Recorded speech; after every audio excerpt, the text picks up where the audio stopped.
Urist has started a mysterious construction.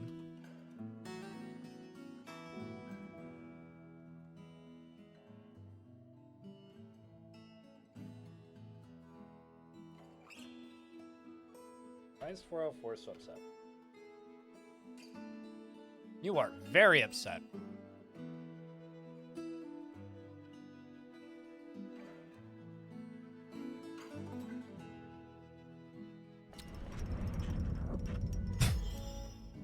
It's worth all the effort for this artifact.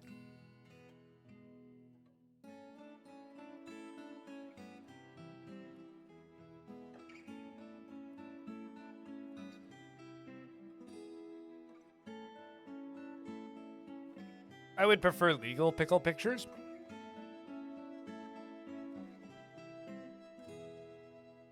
It's worth it to set up cages near the border to warn you when cave dwellers spawn. I mean, if you need warnings, anything is worth it.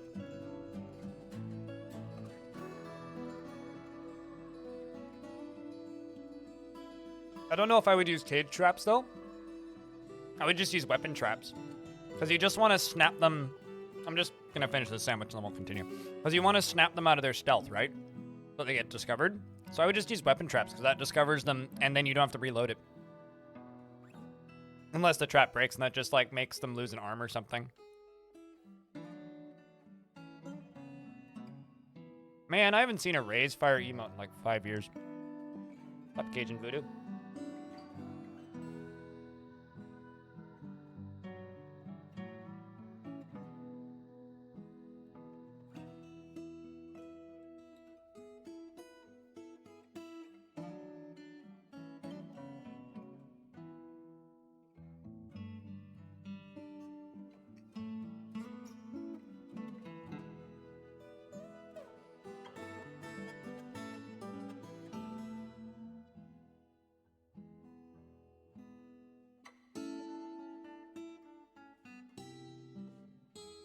All of Ray's fire emotes are just like cute foxes.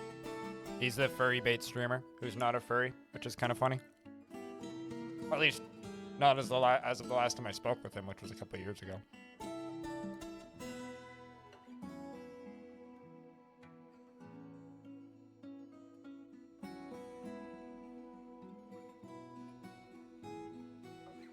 I used to frequent a streamer that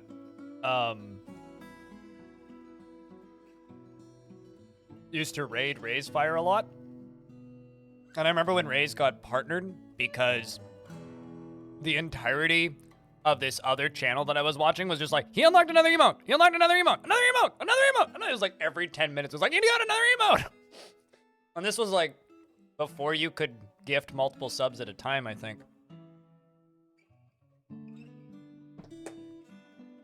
It was literally just word of mouth. There's a new partnered streamer and they have fox emotes.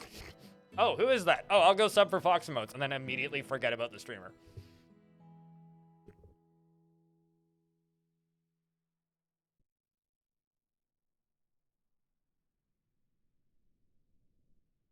Yeah, it's like my parents' wood stove, Pablo. All right. Urist, the Sacred Abbey, has created Migru Ograd. Sounds Russian. A cave spider silk thong. And claims it as a family heirloom. Well, depressed dwarf will have to talk later. This is a cave spider silk thong. All craft starship is of the highest quality. It is decorated with cave spider silk and sheep bone and encircled with bands of cave spider silk and baguette cut white jades. It is made from cave spider silk cloth. This object is adorned with hanging rings of bituminous coal and menaces with spikes of iron. On the item is an image of 3 trillion cut gems. I know that trillion is a type of cut, and there actually isn't 3 trillion of them on it, but, you know. I just imagine there's a lot of tiny images of gems. 3 trillion cut gems in cave spider silk. On the item is an image of a hatch cover in citrine. On the item is an image of hustle down the green glass figurine of Edzul in avocado wood. On the item is an image of 2 mountains in limestone. 2 mountains, hey? On a long. All right, where can I put this? It got bedazzled. It's very bedazzly. Very, very sporkly.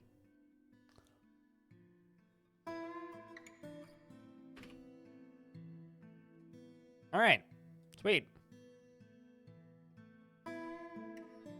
1 stone, 1 potato. You know. Rolf, what up? How you been, dude? All right, let's go back down to that cavern lair and we'll continue. Actually, no. I'm going to send my squaddies out to go. I torque another tower. Tower.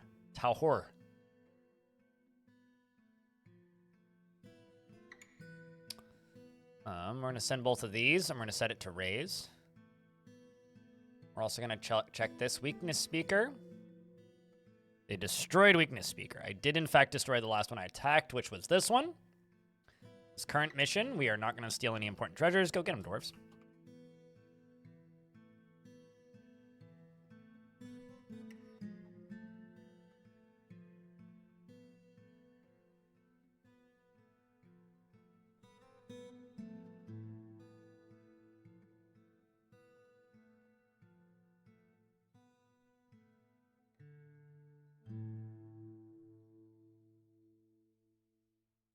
All right. Oh. Shit. That feeling when you realize you missed a spot. God damn it. Are you guys actually... Wow, they're leaving through the caverns to go raid? That's kind of funny. I'm just going to turn this back on. Gonna force all these dwarves to turn back around. Unless I want to just be brave. And just explore this entire cavern. But I'm also sending my squads out. So what I think I'm going to do, because there's literally a hole right here, is I'm going to make this, I make a hatch cover and just place it right here. I'm going to forbid it. How's dwarfing? Pretty good. Trying to reclaim a cavern, currently.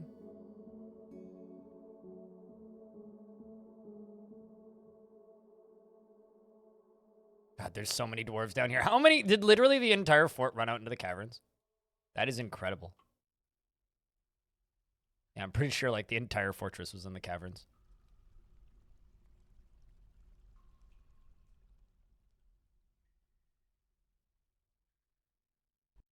That must be everybody. Oh, nope, there's still a few more. There's still a few stragglers.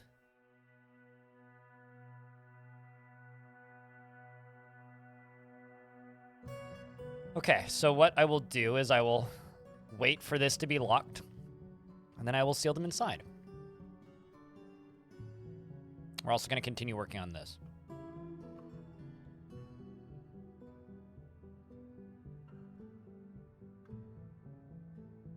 Someone's got to be bringing that hatch cover soon.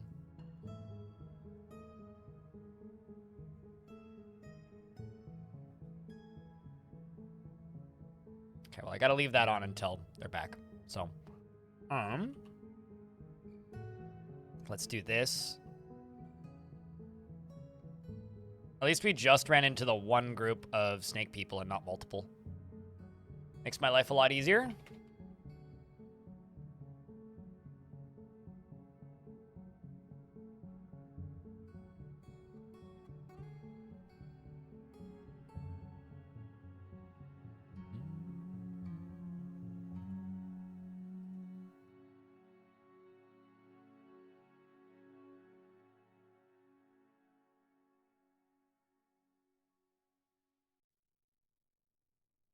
And diplomacy. 25 trees for the elves, can do. They're not actually sending trading caravans anymore, which is interesting.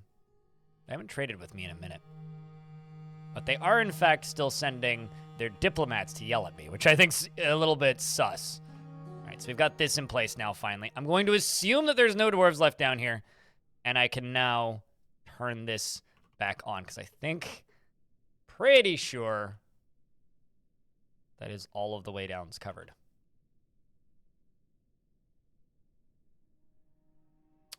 Although now I'm suddenly suspecting that is not the case because my frame rate just took a dump. And then unforbidding this unwrecks the frame rate. All right, who's stuck outside the fort? Someone is out here and isn't supposed to be. Who is that?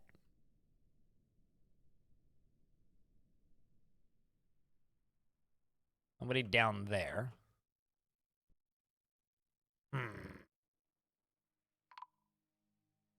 Oh, I think I know what it is. I have a suspicion. Somebody's trying to leave the map. Elven caravan has arrived to trade. Well, they are trading with me this year, so that's interesting. Let's just bring down over some cut gems. Probably a gem bin or 3. And obviously, I just won't sell them the bins.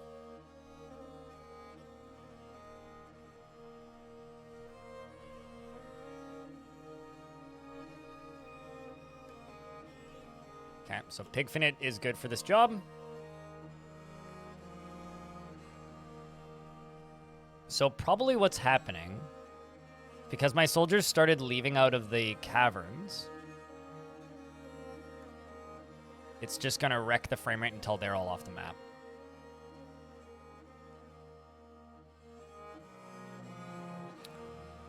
Here goes DJ Rock. Thank you. Bob Duplan. Unless I completely butchered your name, in which case I'm sorry, but still thank you. Alright, so we are trading. Yeah, I'm just happy that we've been able to get the population back up above 200 again. Because, like, we kind of had some disasters at the start of the stream. Lost quite a few dwarves. It was pretty rough. But we've recovered. Pretty handedly. Nothing wrong with butchering names. I don't know, they're not very edible, so chopping them up into pieces doesn't really help much.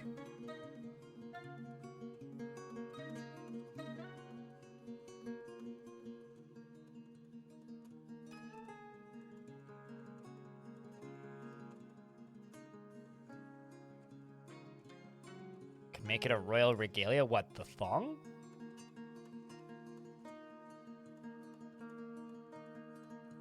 Alright, so let's bring those 2 items. Oh, I should set that cavern layer as a bookmark is what I should do.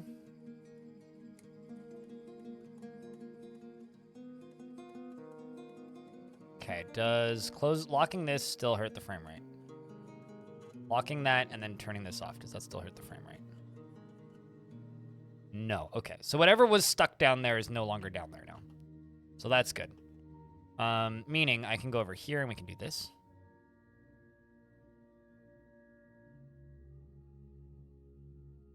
And we will build a wall and go all the way along here. I think that that thong can go and live inside of my artifact hall. Maybe if we get a future thong, we can make it into a royal item. Oopsies, that's not at all the command I wanted. I wanted this one.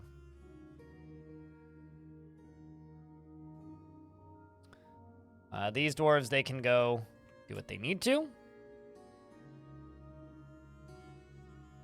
We're gonna fly back up to this layer. The elves are just coming in to trade. Broker's already here. We just need them to unload. You are still alive, DJ Rock. You are, in fact, still alive. Just like the classic song of Portal says. Still alive. Still alive.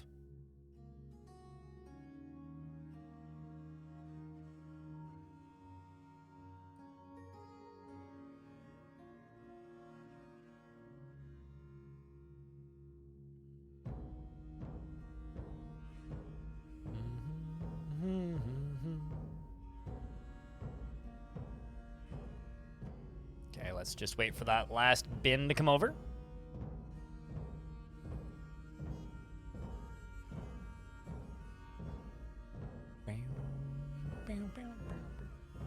So my plan here is kind of to finish trading, and we've been streaming Dwarf Fortress for about 7.5 hours.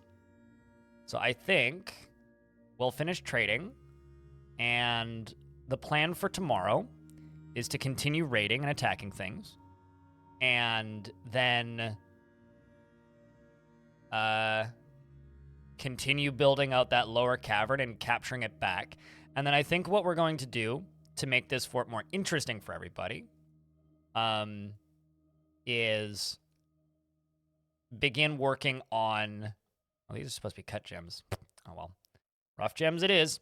What we're gonna do to make this fort a little bit more interesting is we're gonna start working on fighting back and taking the caverns back because they've been outside of our control for quite some time. So that's about 2,000 value. I just need to make sure I can trade with them. Holy shit! They brought a unicorn. Oh fuck! They finally brought a unicorn. That's what I've been trying to trade with them for the whole time. Is literally unicorns. They also brought a leech in a cage. And a giant tortoise! Now, is that a giant tortoise, or is that a tortoise that is also, that just happens to be the species of giant tortoise? I swear to God, if this trading doesn't work, I'm gonna be pissed.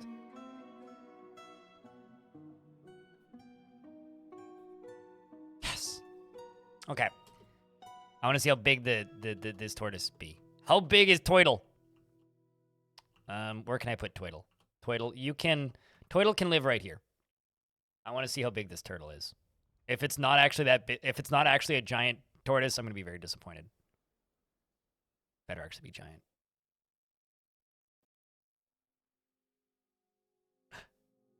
It's actually giant. Look at it. Look at that motherfucker. Sweet. Meanwhile, the unicorn can go over here.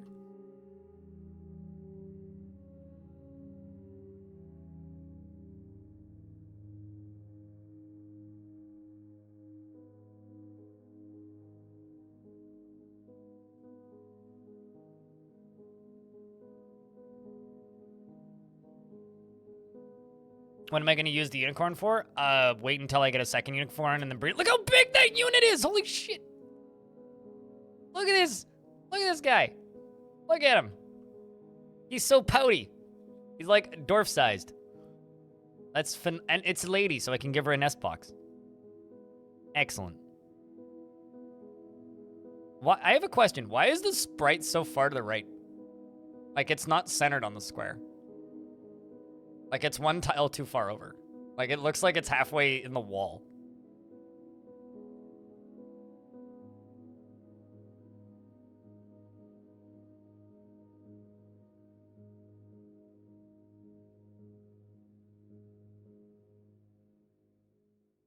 If you can breed them, they make for amazing meals. Yeah, they're a rare food item. But also leather. Mostly just butchery is why I want them.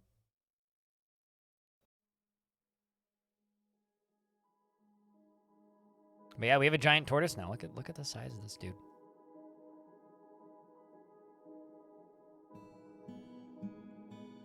Farming, nest box. I mean, wouldn't you be excited if you saw a giant turtle appear? YouTube chat over here is like judging me for being all excited about the giant turtle. I mean, I wasn't expecting the turtle, okay? I was expecting the unicorn eventually. I wasn't expecting the turtle. She needs a name. Madame Toidle, I shall allow you to be named by a dwarf who decides to claim you. So if a dwarf decides to claim this giant tortoise as a pet, then it'll get a name.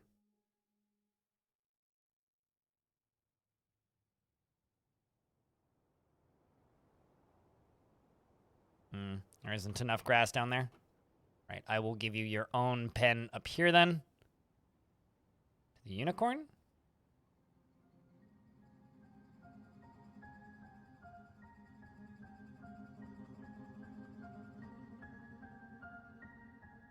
Turtle could be good eats. Turtle eggs be good eats. So excited for her nest box that she's like sitting where it's going to be placed.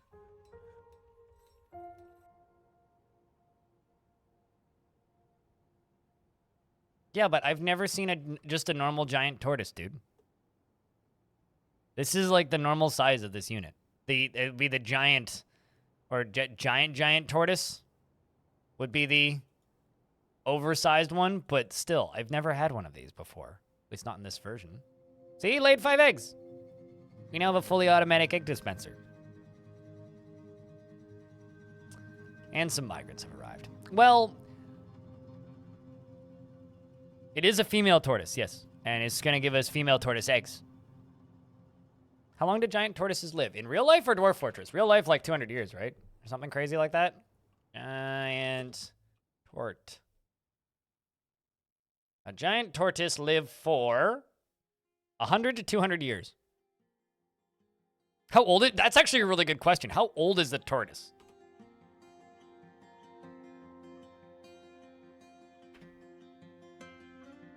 Oh, right. It's a pet, duh. The giant tortoise is 36. They're also like, okay, so a dwarf is 60,000 centimeters cubed. A giant tortoise is 300,000 centimeters cubed at full grown.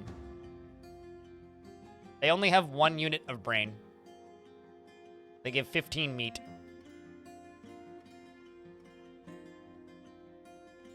They are adult 1 year in, so they're full size 1 year in. 37 is a baby. No, it's a fully grown adult. It is a cool turtle.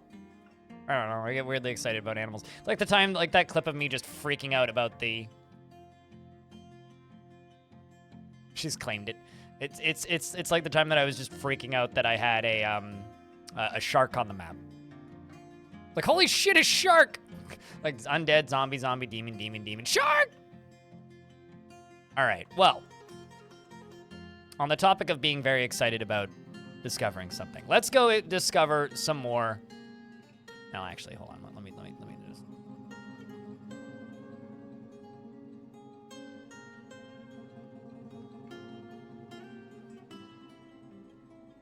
Where were those migrants coming from?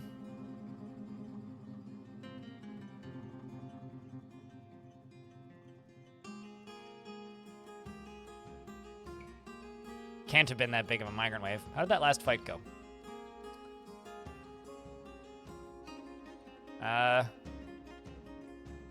Well, they won, so that's good. Tobes is getting to the point where Tobes can lead fights against necromancy, which is good. Our fight against necromancy continues. We continue to pummel them into the ground. This is the next one we need to destroy. So, I think, chat room, it is time for us to save and quit. Have we written any original books? Not that I'm aware of, only copies. I do know that Your Dwarf made the discovery of how gears work, or why gears are useful. But we're going to go stream some Caves of Cud. So to those of you watching on the YouTube side of things, now is where we say goodbye and good night. Because I'm taking my Twitch stream over to the Caves of Cud directory, and we're going to go play some Caves of Cud. If you would like to continue watching, you can move over to the Twitch side of things. Otherwise, I will see you all tomorrow for the same time of stream, for the same games of Dwarf Fortress and then Cud later. So, Twitch chat, you guys can now say good night to YouTube if you like. And YouTube, we will see you in the morning. And of course, if you would like to see VODs, you can find those at the Blind Extras channel.